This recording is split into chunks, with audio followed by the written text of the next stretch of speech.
কুষ্টিয়া সদর উপজেলা নির্বাচন অফিসে আগুন দিয়েছে দুর্বৃত্তরা।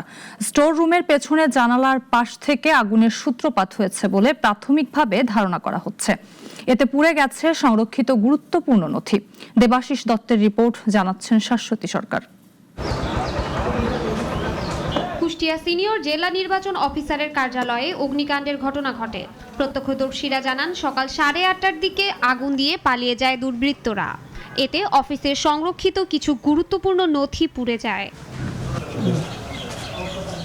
ছুটির দিন থাকায় অফিসের কর্মকর্তারা ঘটনার সময় উপস্থিত ছিলেন না। সকালের দিকে অফিস কক্ষ থেকে ধোঁয়া বের হতে দেখে নাইট গার্ডের সহায়তায় দ্রুত ব্যবস্থা নেন স্থানীয়রা।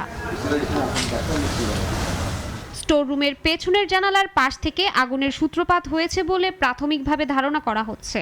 পরে 9:30টায় জেলা প্রশাসক ইকবাল হোসেন ওই কার্যালয়ে যান এবং সেখানে দায়িত্বরত কর্মকর্তা কর্মচারীদের নিয়ে বৈঠকে বসেন।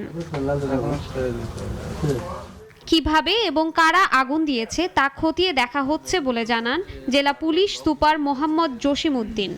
এখানে সিকিউরিটি বাড়ানোর জন্য বলা হয়েছে এবং আনসারও নেওয়ার কথা বলা হয়েছে। এখনো আনসার মোতায়েন করা হয়নি। নির্বাচন কমিশন আরও নিরাপত্তা জোরদার করবেন, কারণ সামনে যেহেতু ইলেকশন, এখানে গুরুত্বপূর্ণ ডকুমেন্ট রয়েছে আমাদের এই গুদামে।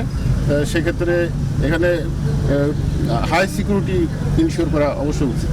কিছু আগুনের ঘটনা ঘটেছে এখানে, যেটা অল্প কিছু কাগজপত্র নিচে ছিল ফ্লোরে। তাও আমাদের যে র্যাকে যে কাগজগুলো ছিল ওগুলোর কোনো ক্ষয়ক্ষতি হয়নি, নিচে ছড়িয়ে ছিটিয়ে থাকা কিছু কাগজ পড়েছে।